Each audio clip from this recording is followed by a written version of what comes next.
सिद्धकुञ्जिकास्तोत्रम्।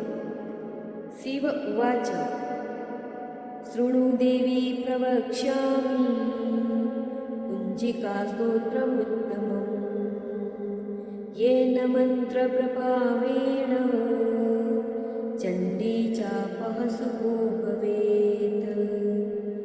न कवचं न गलास्तोत्रं कीलकं न रहस्यकम्। न सुक्तं नापि ध्यानं च न न्यासो न च वार्चनम्।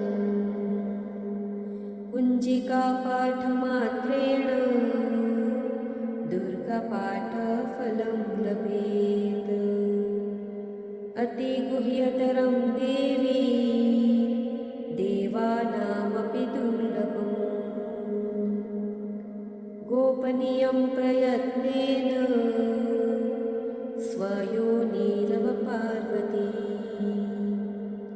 मारणं मोहनं वश्यं स्तम्भनोच्चाटनादिकम्।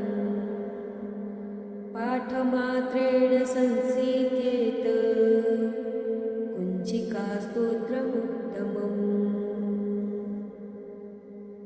अथ मन्त्रः।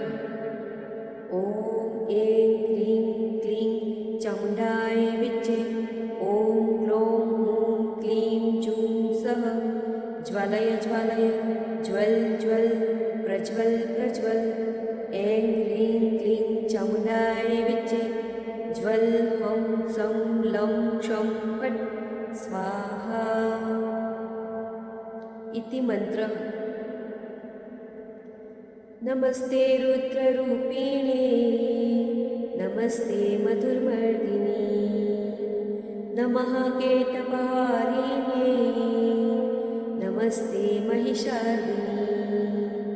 नमस्ते शुम्भहन्त्रे च निशुम्भासुरघातिनी।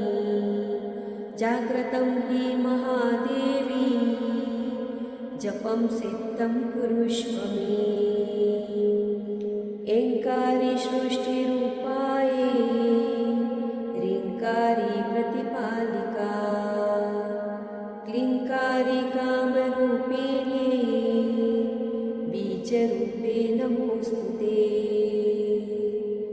चामुण्डा चण्डघाती च एकारी वरदायिनी।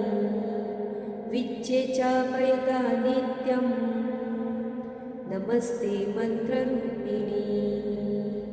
धां धीं धूं दुर्जटेह पत्नी। वां वीं वूं वागधीश्वरी। क्रां क्रीं क्रूं कालिका देवी। सां सीं सूं मे शुभं कुरु। हुं हुं हुंकारुरूपिण्ये जं जं जं जम्बनादिनी। ब्रां व्रीं भ्रूं भैरवीभद्रे भवन्येते नमो नमः। अं कं चं टं तं पं यं सं वीं दुं ऐं वीं हं क्षं द्विजग्रं द्विजग्रं त्रोटय त्रोटय दीप्तं कुरु कुरु स्वाहा। पां पीं पूं पार्वती पूर्णा। खां खीं खूं खेचरी तथा। सां सीं सूं सप्तसती देव्या मन्त्रसिद्धिं कुरुष्व मे। इदं तु कुञ्जिकास्तोत्रं मन्त्रजागर्ति हेतवे। अभक्तेनेव दातव्यं गोपितं रक्ष पार्वती।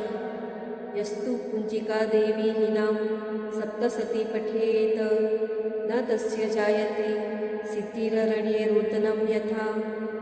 इति श्रीरुद्रयामले गौरीतन्त्रे शिवपार्वतीसंवादे कुञ्जिकास्तोत्रं सम्पूर्णम्।